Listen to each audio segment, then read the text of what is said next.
Welcome to The Daily Decrypt, the go-to podcast for all things cybersecurity. Get ready to decrypt the complexities of cyber safety and stay informed. Stand at the frontier of cybersecurity news, where every insight is a key to unlocking the mysteries of the digital domain. Your voyage through the cyber news vortex starts now. Welcome back to the Daily Decrypt. Today is February 19th, and today we're talking about artificial intelligence. OpenAI just announced its new holy shit feature that allows for video creation with AI-generated images. Now that doesn't sound good, but luckily, Google also just announced a new product that revolutionizes cybersecurity with an AI-powered tool that significantly enhances the precision and speed of file identification, which will greatly help protect against digital threats. And major companies alongside Google, such as OpenAI, Facebook, Meta, and others, have announced the organization called Global Tech Accord, which has been formed to defend democracy against AI deepfakes. Over the weekend, OpenAI announced its newest product, which they've named Sora.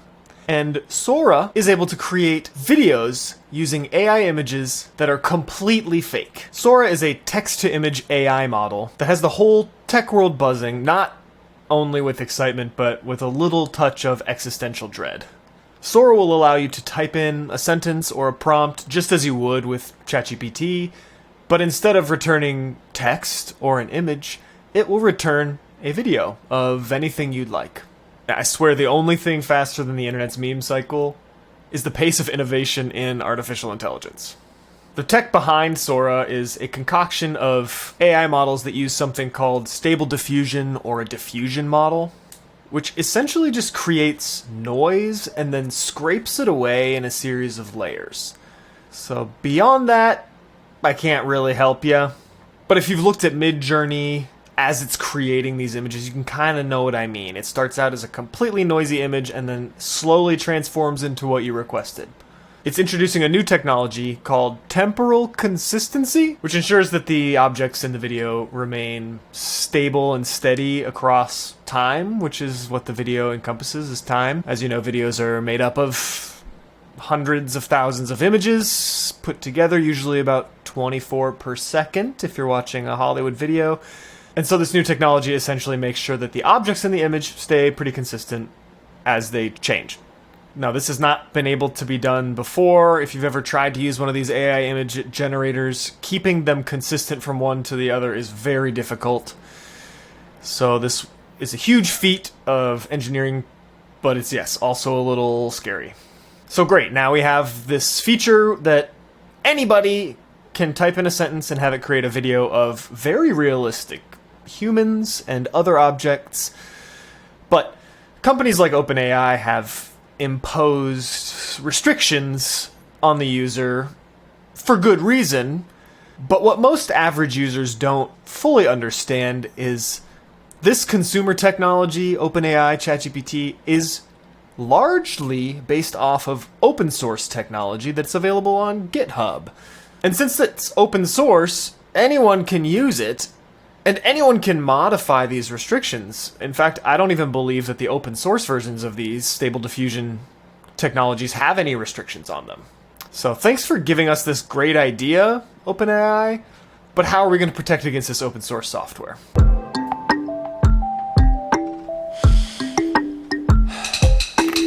Enter the Global Tech Accord, which is a unified front of these major tech companies against AI deepfakes. So the company that introduced AI deepfakes is now taking a stand against AI deepfakes. This coalition, comprising of industry giants like Meta, Microsoft, Google, TikTok, and OpenAI, represents a collective endeavor to shield democratic processes from the disruptive influence of AI technologies. This year there are over 64 countries, including the European Union, that are up for national elections. And the stakes couldn't be higher. I mean, over 2 billion people worldwide are expected to go out and vote. The Global Tech Accord's main mission at this point is focusing on watermarking or metadata and a myriad of other measures to identify AI content. They also plan to be openly transparent about the measures being taken, which is good in theory. Make the algorithm public so we know what you're judging us on, but that does cause some concern for being able to bypass these security measures. So this seems well-intentioned. We love that all the money in the world is going towards detecting AI deepfakes prior to an election, but what's their main motivation here? So yeah, while this seems well-intentioned, what's going on behind the veil? Giant private tech companies should not be the ones responsible for imposing restrictions and governance on themselves, first of all, or the use of technology. Well, saying that flicked a little light bulb over my head. These tech companies are placing restrictions not only on themselves, but any of their competitors. They're writing the rules that smaller companies will have to follow. Smaller companies without the legal budget that OpenAI has or Meta has to circumvent the restrictions that they're placing on the industry, which makes me think they're trying to suppress competition. And this makes sense, right?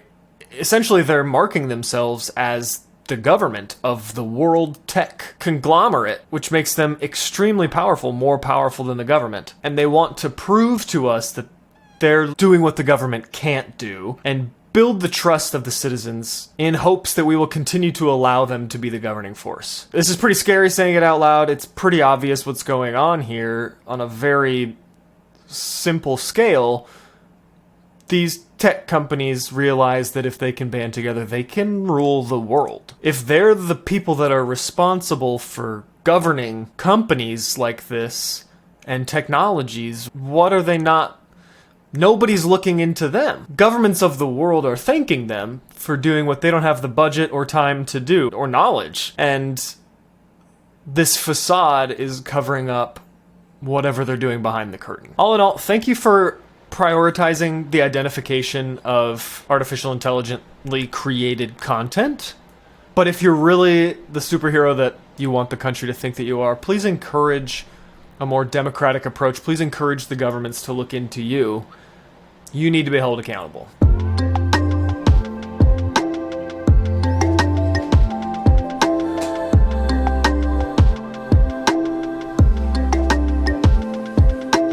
And this brings us to our final story, which is that Google has unveiled a new product that drastically improves its ability to do file identification. Now that sounds boring on a surface level, but file identification is a huge part in cyber defense. Their new product, called Magika or Magika, unsure about the pronunciation, is a cybersecurity sentinel that outperforms the industry standard traditional methods by over 30%. It utilizes the Open Neural Network engine and has already been integrated across many of Google's ecosystems such as Gmail, Google Drive, and safe browsing. By routing files to the appropriate security and content policy scanners, Magika enhances user safety at scale, showcasing AI's potential to strengthen digital defenses. Google's main public focus is empowering cybersecurity professionals to be able to detect harmful content and scale their efforts in incident detection and response. But critics are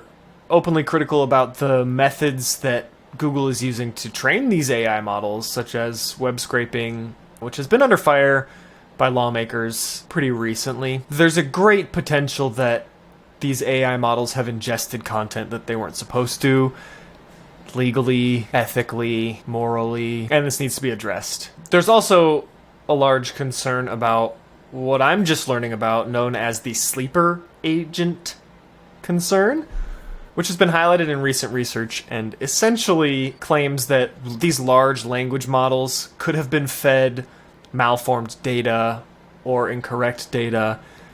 And I know there are organizations and individuals out there that are trying to skew images for its image generation and feeding it incorrect text so that it cannot be trusted, which my opinions on that are pretty neutral good. But by doing this, sleeper agents can arise, which can be capable of engaging in deceptive or malicious behavior under certain conditions. This is like a zero-day sort of phenomenon where this product is being released and there's a potential vulnerability that has yet been discovered by the people releasing this feature. But if you think about it, these large language models are consuming everything on the internet, so if someone perhaps used these large language models to crank out a new blog that had thousands of entries, and those entries perhaps gave instructions, keywords, anything like that, to try to train these models to perform actions it's not authorized to perform when being called on. What's out there that's protecting that? It's all a pretty new science, so it's not a guarantee that this type of training would work, but I can only imagine that bad actors are attempting to do this. The internet is a vast place where anyone can do anything they want. These potential capabilities are not apparent to any user or to even the company, but they could be embedded during the training process, either through the inclusion of specific data patterns that the model learns to recognize as triggers, or through more direct manipulation of the model's parameters by malicious actors. The activation of these hidden behaviors could be contingent upon encountering a particular sequence of words or phrases or even patterns that act as a, quote, key to unlock the sleeper functionalities. Once they're activated, the model could be asked to spread misinformation, execute unauthorized operations, expose sensitive information that it may have ingested, or hey, maybe even bypass whatever identification these big conglomerates have used to identify it as artificial intelligence. Same thing here, though. Magika by Google can greatly improve the efficacy of cybersecurity firms and cybersecurity technology, but at what cost? This is going to be a continuous cat and mouse game for the foreseeable future. I'm hoping that there will be new tech companies coming up that will help the regulation of this type of behavior on the internet, but I personally am getting pretty sick of this artificial intelligence techno-feudalism. Like, OpenAI has introduced this feature for artificial intelligent video creation, but hey, I mean, it's super cute because we named it Sora. It's, maybe even it's female and it's nurturing and it's... No one's going to question Sora, regardless of what it can do. But every day I log into Twitter or LinkedIn, and I'm only reading AI content, and it's only been out for a year. I'm not helping the cause because I, too, use AI to generate some content. Tweets, LinkedIn posts. LinkedIn even comes with a button that says, do you want to rewrite your stupid thing using the extreme power of AI? And I'm like, well, I'm curious to see what it says. But at what point are we just using AI to talk to AI? At what point do we realize that we're not actually making human connection? Do we even want to make human connection? Is this our ideal scenario? Where we can live in blissful isolation while machines do all of our talking for us? I know for some of us that might be the ideal situation, but we're a social species, so we need to talk to other humans. So I'm very interested to see how artificial intelligence plays out. Until then, you're listening to the Daily Decrypt.